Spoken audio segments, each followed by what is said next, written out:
In today's lesson, you will learn how to create the brand story for your business. Oh, yes.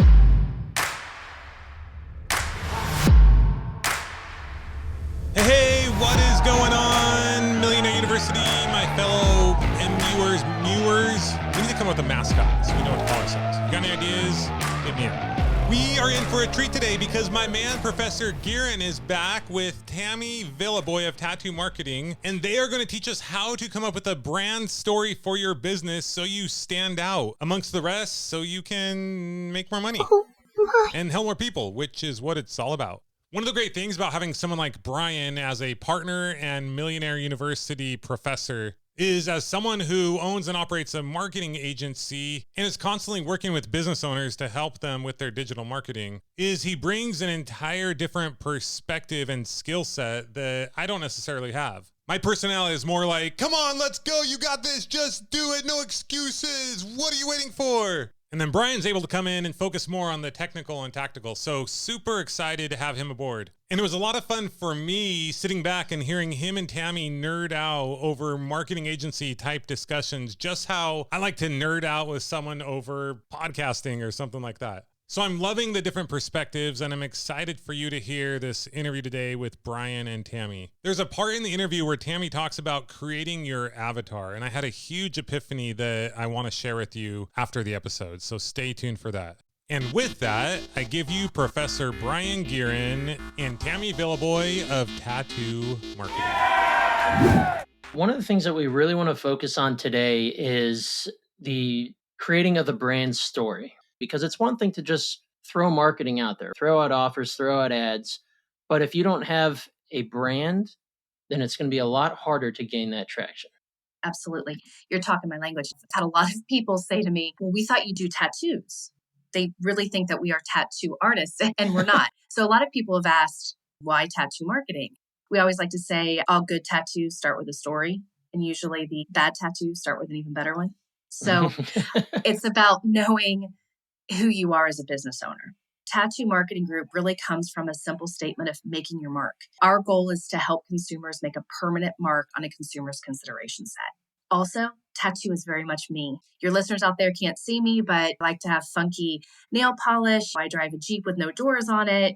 I like to have fun. I'm not likely to show up at a meeting wearing heels and a suit.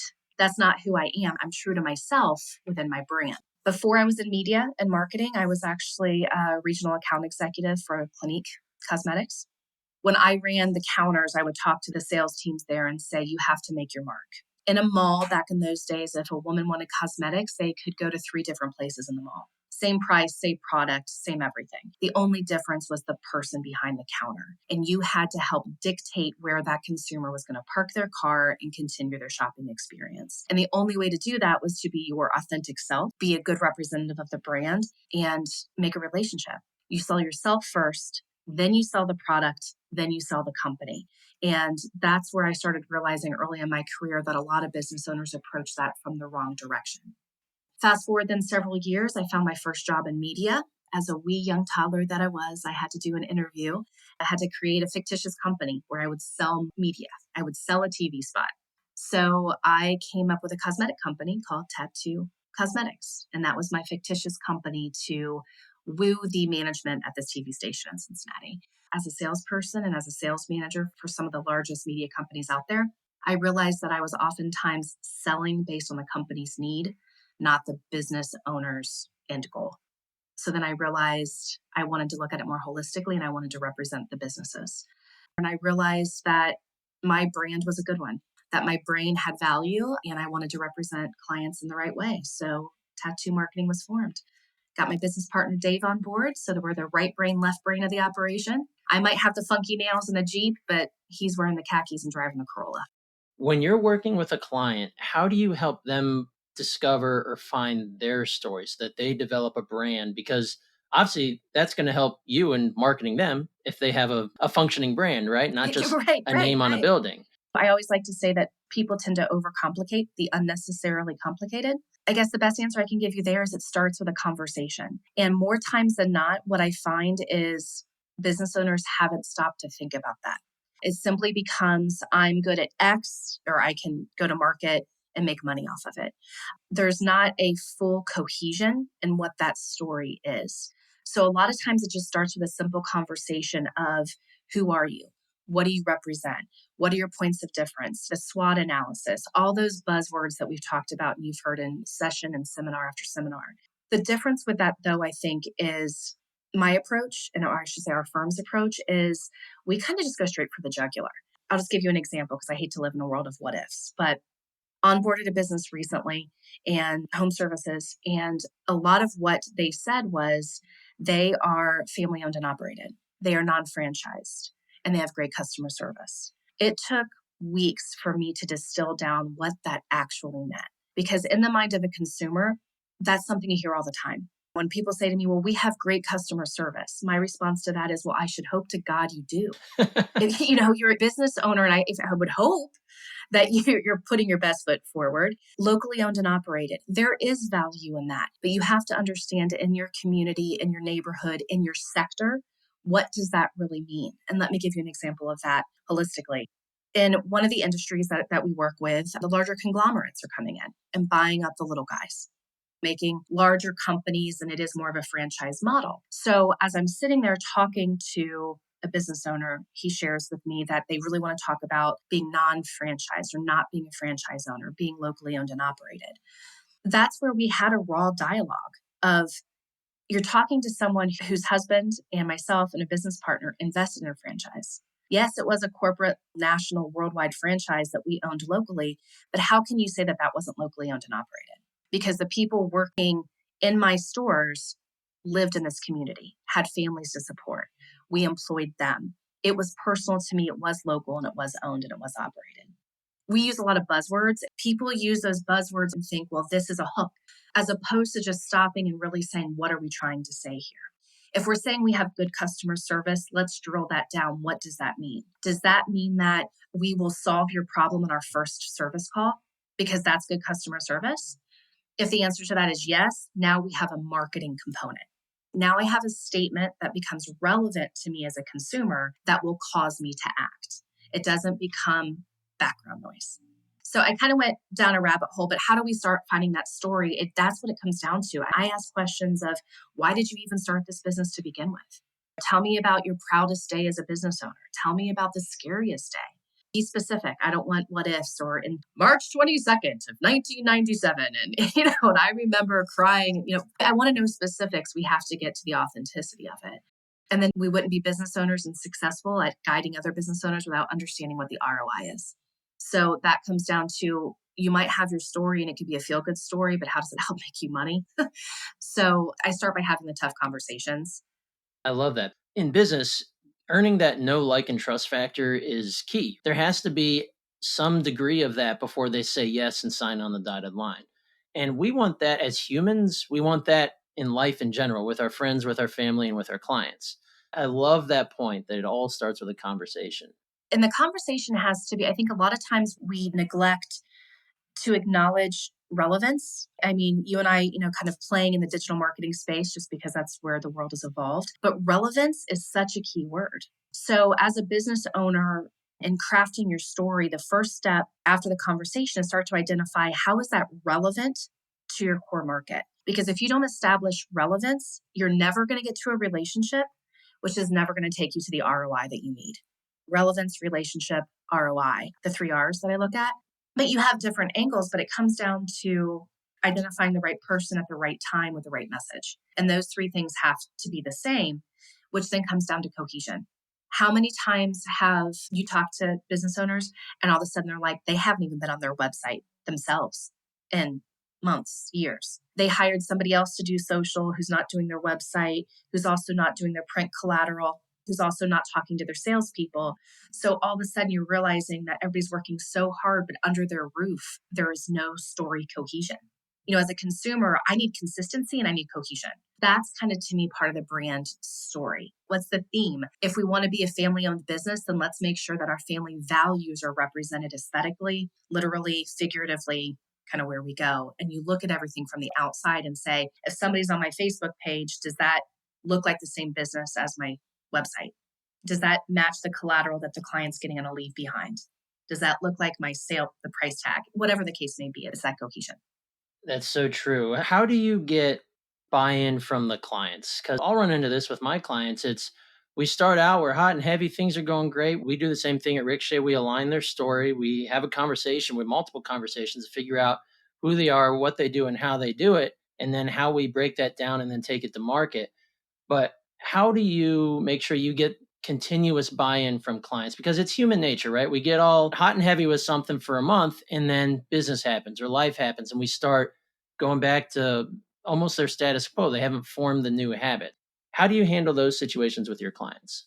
My head goes to two places first. I think the first one is this was actually a former colleague, her husband, that gave her this advice. And I loved the phrasing. It was, you can only bring people along with you at the speed of trust. Once people trust us, you start to see a little bit of the loosening of the reins. The other thing too is I think, and I learned this from all of my years of sales training, was constant management of expectations. You have to get the buy-in out of the gate on expectations, because that is also a big miss with small and business or small and medium-sized businesses. I'd probably venture to say all businesses, where there's an intent or an effort, but the expectations are not realistic or not aligned with the approach. And that's everything from, my business partner Dave likes to use the phrase metrics that matter, and he goes into marketing math. If you have a business owner who says, well, I've got $1,000 to spend this month, but they expect to get 500 clients from it, you have to have those conversations.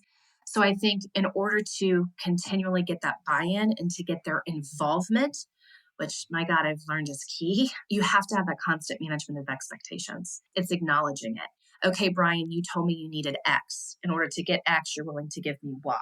Based on what you told me, based on data, you back up and you say, these expectations are probably not realistic and you're going to set us both up to fail.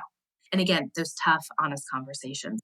Relating it back to the story, once you extract the story and you make it part of their marketing, I find that it's hard, and even from past jobs I've had in years gone by, where it's this is our brand, this is our story, but it's easy to fall into that trap of just kind of forgetting it or not living up to it or living by it. So it's one of those things where it's just as hard to keep a business owner focused on what needs to get done on their day to day.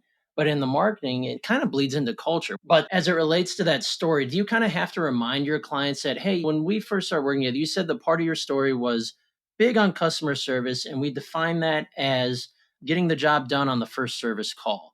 Are you guys living up to this? Because based on a couple reviews or whatever you might be hearing with your ear to the ground, I feel like we're not living up to that story. Is that part of your job to tell your client that? Always, because again, I mean, to me, that's an extension of their brand and their logo. And as an outsourced CMO, I don't see myself always as the owner of Tat2 Marketing Group. I see myself as a CMO for insert company name here. So I do absolutely think it's my job. Now, is it, sometimes I like to call it butt on the line? Whose butt's on the line there? That might not necessarily be my butt on the line. Because as a CMO, my job is to increase traffic, increase awareness, help bring people to the door.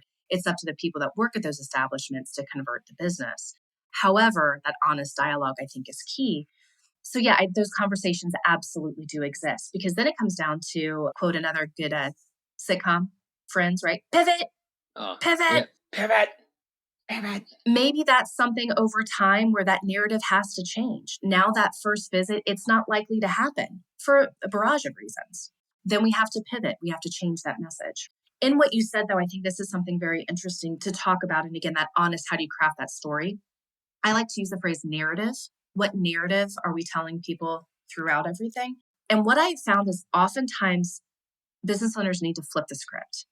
And I'm going to give you an old school example. My husband, way back when, right when the Google was the new thing, going to market with a whole idea of that cost per click or a Google ad. What does that mean? My husband worked for a men's retail company at the time, clothing store. They invested a ton of money into the first ever Google Ads campaign, search campaign. And 2 months in, he comes to me and he's like, it's just not working. And I wasn't involved on a day-to-day at that point with that side of the business. But long story short, I looked at the reports and they were going after foot apparel as the marketing term. So then I'm looking at it as, from the consumer, you don't look for foot apparel. You look for like shoes or sneakers or kicks. Oftentimes in that constant conversation of making sure we're honing the narrative, You have to have a conversation with the business owners, the support staff, the key players, influencers in the business to say, are you talking or marketing yourself as the consumer searches for you? Oftentimes, we need to flip the script. They're leading with something that they see as important or they feel strongly about, but then you have to have a conversation of, does that align with demand? Does that align with consumer behavior? And then from there, we could go into 15,000 different directions on what that answer might be. But we like to go through an exercise with our clients where we create an avatar for all of our clients, literally give them a name. One of the ones that we have for our HVAC businesses, her name is Jennifer Winters. We have a picture of her. I know what kind of car she drives. I know what she does on the weekends. I know where she shops.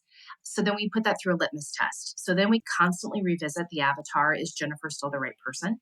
Is this still what's feeding our biggest return on investment? If that answer is yes, then anytime a new idea or opportunity approaches us, we ask, would that impact Jennifer? Would Jennifer like that? And if it doesn't pass muster there, then we have our answer. In a few cases, sometimes it's no, Jennifer wouldn't, but this helped us identify a different area of business. Okay, then that's a different avatar with a different approach and different campaign. You need to be confident if you're going to go out and sell your services in whatever business you're in. With that confidence, do you find that with your story intact, it just makes it that much easier to have that confidence? The podcast for Millionaire University, the LAC, the one that was just published a few days ago, consistency is mentioned in there. And I think confidence is part of it. Don't doubt yourself. If you're going to go into business for yourself and you know you have value, be confident. There's a fine line between being confident and being cocky. My confidence allows me to say that, as I say a lot to business owners, we will speed up your learning curve. The confidence also helps when I know if I'm not the right fit for someone.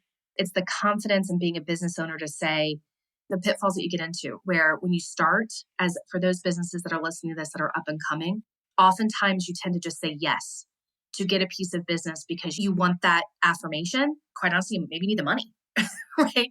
So you say yes, yes, yes. That's a different level of confidence, but that tends to build up over time to be able to confidently say, I hear you, business owner. I understand you need this. I am not the right fit. So it's the confidence in knowing when to walk away, when to introduce. But yeah, I think consistency leads to that confidence and having a brand story with what we do. I think if you talk to all of our clients, they're going to say very similar things about us. And ultimately, we help them sell stuff.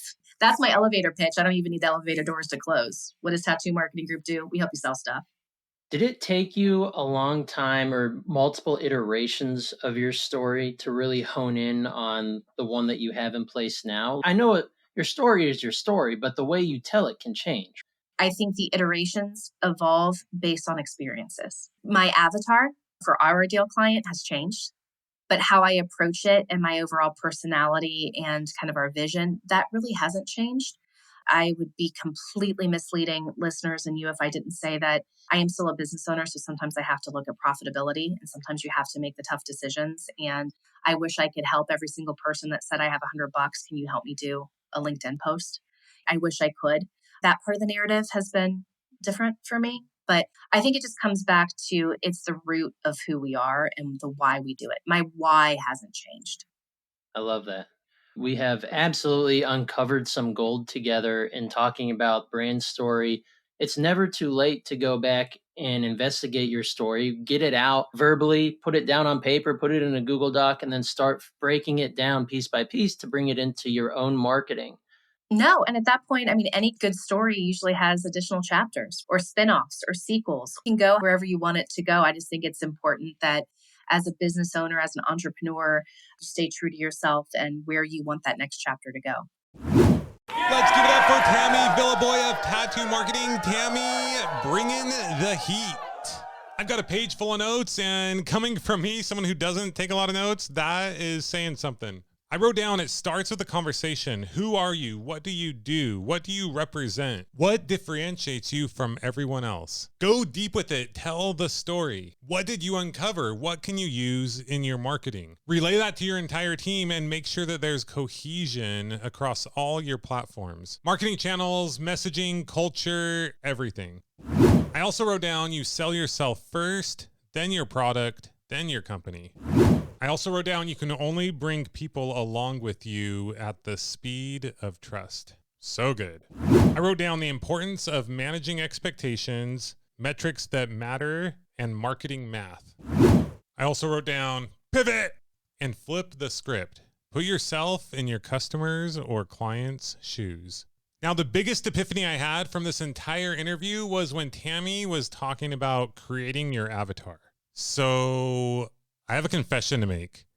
I hate this topic. I've heard it talked about so many times, and whenever someone brings it up, I just roll my eyes and I'm like, are you kidding me? There's no way I'm just speaking to one single person, one individual. But I will say recently, as we're bringing more people on the Millionaire University team, and it's kind of like, even though I haven't actually named my avatar and given them a pet and had daily tea with them, I feel like in my mind, I have a general idea of at least the message I'm trying to convey and who I'm sharing that with. But as the team is growing, there are occasions when I realize, oh, like we're speaking to different people. We're not super clear on who we're speaking to. And so when Tammy said sometimes the avatar changes, and it's important to realize that, and that you can have multiple avatars, and you can have different avatars for different campaigns, and you don't have to fully commit to that avatar forever. It's like the heavens were opened and I was like, there's my answer. So since that time, I've kind of in my mind thought of about 3 to 4 different avatars that we currently have and different avatars that we will probably have in the future. And that's kind of given me a lot of clarity. Now, I don't know if I'll go as far as to give them names and have play dates. I mean, it would just be so sad if we then changed avatars. I just feel like I was betraying them.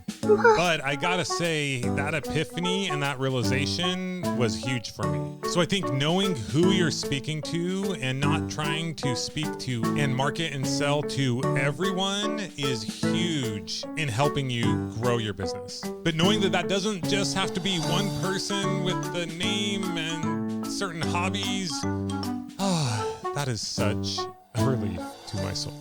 So thanks again, Tammy, for coming on and sharing some gold with Millionaire University. If you'd like to get in touch with Tammy and learn more about Tat2 Marketing Group, you can go to tat2marketing.com. That's TAT2, TAT, the number 2.com. Or you can check her out on Instagram, Facebook, Twitter, or LinkedIn.